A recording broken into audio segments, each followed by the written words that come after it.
1953 में राजस्थान में साझा खेती करने के लिए कृषि में काम करने वाले मजदूरों ने इकट्ठा होकर एक सोसाइटी बनाई और ये सोसाइटी की 1970 में गुजरात की आज की सम्माननीय राज्यपाल महोदया कमला बेनीवाल जी उसकी सदस्य बनी कृषि मजदूर के नाते।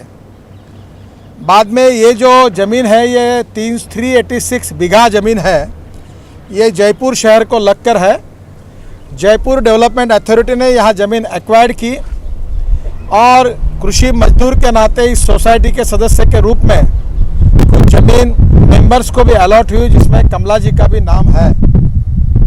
जयपुर के एडिशनल रजिस्ट्रार कोऑपरेटिव, जिनको क्वासी जुडिशियल पावर है, उन्होंने इसकी इंक्वायरी करके एक निर्णय दिया है कि इस पूरे प्रकरण में पॉलिटिकल इन्फ्लुएंस का उपयोग किया गया है और कमला बेनीवाल जी के बारे में लिखा है कि 58 साल में उन्होंने 41,000 दिन कृषि मजदूर करके काम किया है। ऐसा जो लिखा गया है ये पूरी तरह से अप्रस्तुत है, इस पर कोई विश्वास नहीं रख सकता। उन्होंने इसके बारे में ये कहा है कि ये निर्णय इलीगल है और इसके ऊपर ये ज़मीन राजस्थान सरकार ने वापस लेनी चाहिए और इसके ऊपर कठोर कार्रवाई करनी चाहिए। उनका रिपोर्ट उन्होंने ट्रिब्यूनल के पास भेजा है।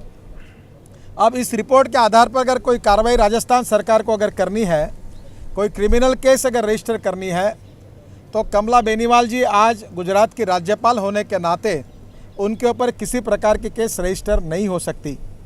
जो कानूनी तथ्य थे, जो पुरावे थे, एविडेंसेस थे, वो हमने राष्ट्रपति महोदय के पास दिए हैं और हमने ये कहा है कि इससे सिद्ध होता है कि कमला बेनीवाल जी ने वहाँ उप मुख्यमंत्री थी तब और उसके बाद में जो झूठा एफिडेविट किया है सोसाइटी के सदस्य के रूप में, जो बातें कही है, जिसके बारे में एडिशनल कोऑपरेटिव रजिस्ट्रार ने जो निर्णय दिया है, जो क्वासी जुडिशियल उनकी पावर है, उसके आधार पर वो निर्णय को देखते हुए उनके ऊपर जो स्ट्रिक्चर्स पास किया, ऐसे स्थिति में उन्होंने गुजरात के गवर्नर पत्र देना उचित नहीं है।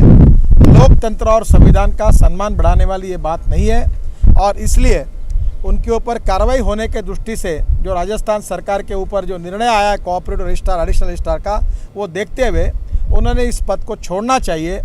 ऐसा संविधान और लोकतंत्र के प्रतिष्ठा के लिए हमारा सबका आग्रह है। आप उनको सुझाइए कि वो अपना पद छोड़े और अगर वो नहीं छोड़ती है तो लोकतंत्र का गरिमा और संविधान का सम्मान रखने के लिए आप इस पद से उनको दूर करिए। ऐसी मांग भारतीय जनता पार्टी की ओर से हमने आज माननीय महामहिम राष्ट्रपति महोदय से मिलकर की है। ये ऑर्डर की कॉपी, ये जो उनके खिलाफ 2 मई को जो आदेश दिया हुआ है अतिरिक्त रजिस्ट्रार ने, जो क्वासी जुडिशियल पावर है, उसकी कॉपी हमारे साथ है। आपको इसके डॉक्यूमेंट सबको हम देने की करेंगे। राष्ट्रपति जी ने पूरा पढ़ा है और हमारी बात उन्होंने बहुत शांति से सुनी है और ने कहा कि मैं देखती हूँ क्या है।